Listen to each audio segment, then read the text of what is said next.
नमस्कार, मैं मुस्परिया, आप देख रहे हैं मास्टर प्रहार। स्वागत है आप सभी का एक बार फिर मास्टर प्रहार में। देश में एक बहस काफ़ी दिनों से चर्चा में है और वो बहस है कि विश्वविद्यालयों की परीक्षाएं होंगी या नहीं होंगी। कभी राज्य सरकारें कहती हैं कि परीक्षाएं होंगी तो कभी कहने लगती हैं कि परीक्षाएं नहीं होंगी। इधर यूजीसी ने भी अंतिम वर्ष की परीक्षाएं ऑनलाइन कराने के लिए दिशा निर्देश जारी कर दिए हैं। इस समय छात्र भी दुविधा में फंसे हुए हैं कि परीक्षाएँ होंगी या नहीं होंगी। सिलेबस भी पूरा नहीं हुआ है।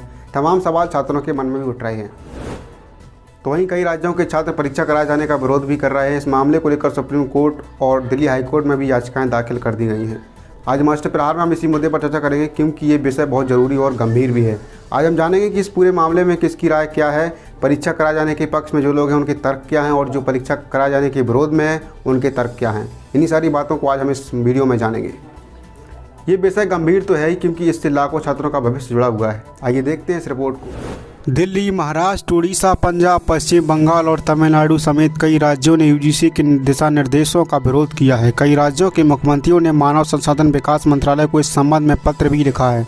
महाराष्ट्र में शिवसेना की यूथ विंग युवा नेता ने अंतिम वर्ष की परीक्षाएं कराने के खिलाफ सुप्रीम कोर्ट में याचिका दायर की है। दिल्ली सरकार ने राज्य विश्वविद्यालयों में अंतिम वर्ष की परीक्षा रद्द कर दी है और कहा है कि पुराने सेमेस्टर के प्रदर्शन, इंटरनल असेसमेंट या फिर अन्य प्रगतिशील तरीकों से स्टूडेंट का मूल्यांकन किया जाएगा। यूजीसी के पूर्व अध्यक्ष समेत 27 अन्य एजुकेशनल एक्सपर्ट ने यूजीसी को पत्र लिखकर परीक्षा आयोजित न कराने की अपील की है। इस पत्र में लिखा है कि जो लोग ये तर्क दे रहे हैं कि परीक्षा रद्द करने से डिग्री का मूल्य कम हो जाएगा, उन लोगों को ये भी बताना चाहिए कि वर्चुअल एग्जाम से उनका मूल्य कैसे बढ़ेगा। इस मसले पर मानव संसाधन विकास मंत्री रमेश पोखरियाल ने अपनी प्रतिक्रिया दी। उन्होंने ट्वीट करके लिखा है कि ये कहना अतिशयोक्ति नहीं होगा कि किसी भी शिक्षा प्रणाली में विद्यार्थियों का मूल्यांकन बहुत महत्वपूर्ण होता है। परीक्षाओं में प्रदर्शन विद्यार्थियों को आत्मविश्वास और संतुष्टि देता है। यूजीसी के उपाध्यक्ष भूषण ने कहा है कि बिना परीक्षाओं के विद्यार्थी अपना मूल्य खो देंगे। कोरोना डिग्रियों को जीवन भर ऐसे ही जाना जाएगा और नौकरियों के दौरान उनका महत्व कम हो जाएगा।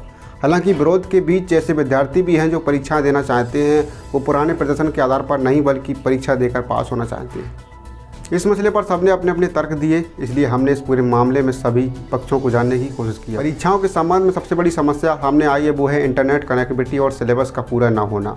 दिल्ली से लेकर अन्य राज्यों तक स्टूडेंट इससे जूझ रहे हैं। सेंट्रल यूनिवर्सिटी ऑफ राजस्थान में एमएससी के स्टूडेंट बालकृष्ण कुमावत कहते हैं कि हम चाहते हैं कि पिछले साल या सेमेस्टर में प्रदर्शन के आधार पर अंतिम वर्ष के नतीजे दे दिए जाएं, क्योंकि सभी स्टूडेंट के पास इंटरनेट की सुविधा नहीं है। कई स्टूडेंट को इसके लिए साइबर कैफ़े या किसी दोस्त के पास जाकर परीक्षा देनी पड़ेगी। कोरोना वायरस के दौर में ऐसे करने में एक बहुत बड़ा खतरा है।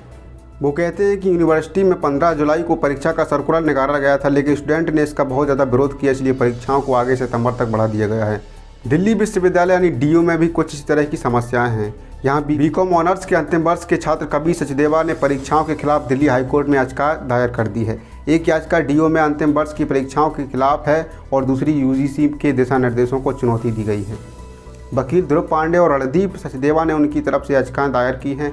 इस मामले में वकील ध्रुव पांडे ने बताया कि डीयू का कहना है कि वो यूजीसी के दिशा निर्देशों का पालन कर रहे हैं, लेकिन विश्वविद्यालयों के लिए यूजीसी के नियम मानने अनिवार्य है, न कि दिशा निर्देश। ऐसे में विश्वविद्यालय के पास परीक्षा न कराने का भी विकल्प मौजूद है।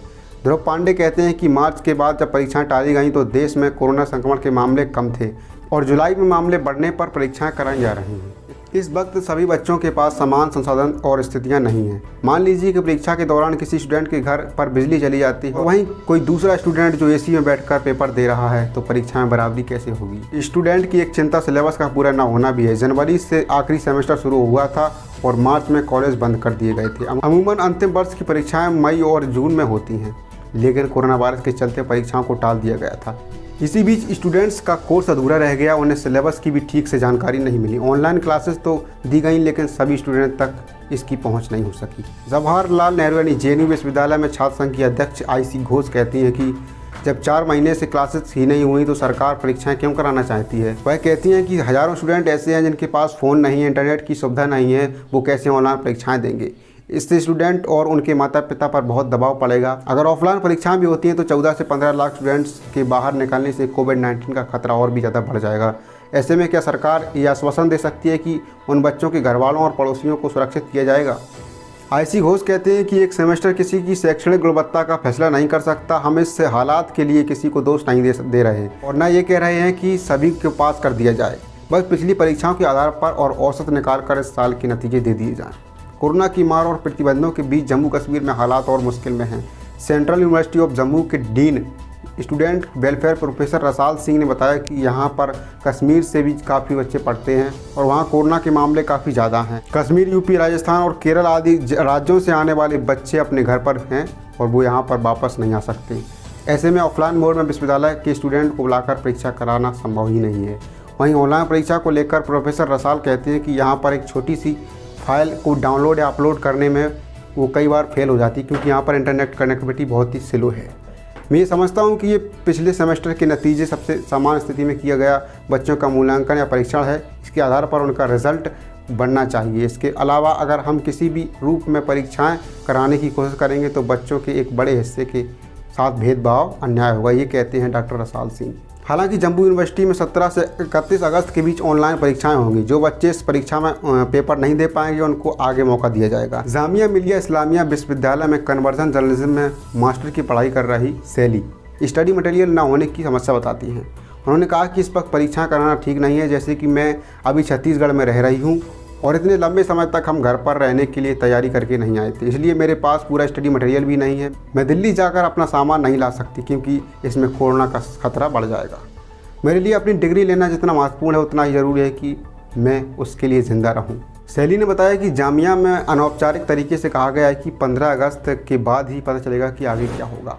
बालकृष्ण कुमावत बताते हैं कि यूनिवर्सिटी में ऑनलाइन क्लासेस देने की बात हुई थी लेकिन वो ठीक से हुई ही नहीं। कुछ शिक्षकों ने क्लास ली तो कुछ ने नहीं। इसके अलावा वो व्हाट्सएप पर बता देते थे कि सिलेबस में कौन कौन सी किताबें लेनी है, इससे हम पेपर की तैयारी कैसे कर पाएंगे। वहीं डीयू की छात्रा सुब्रा शर्मा से सहमत है। वह कहती हैं कि मुझे लगता है कि परीक्षा होनी चाहिए। अगर परीक्षाएं नहीं हुई तो जिन बच्चों के पिछले पेपर रह गए हैं उनके साथ गलत होगा। स्टूडेंट को पिछले प्रदर्शन के आधार पर नंबर दे दिए जाएंगे तो बैकलॉग वाले स्टूडेंट को तो अगले साल पेपर देने का इंतजार करना होगा। हालांकि सुब्रा का ये भी मानना है कि परीक्षाएं लेने से पहले तकनीकी पक्ष को मजबूत करना होगा। डीयू में हाल ही में ऑनलाइन परीक्षाओं को लेकर एक मॉक टेस्ट हुआ था।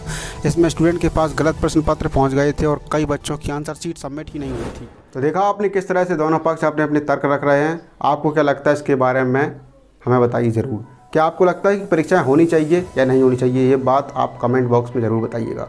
मास्टर प्रहार में आज के लिए बस इतना ही। कल फिर मुलाकात हुई किन्हीं नए मुद्दों के साथ। तब तक के लिए आपसे विदा लेना चाहूँगा और सोमवार से शुक्रवार देखना न भूलें मास्टर प्रहार शाम 7 बजे टीवी भारत पर। अगर आप इस वीडियो को फेसबुक पर देख रहे हैं तो हमारे पेज को लाइक करिए। अगर आप इस वीडियो को यूट्यूब पर देख रहे हैं तो हमारे चैनल को सब्सक्राइब कीजिए।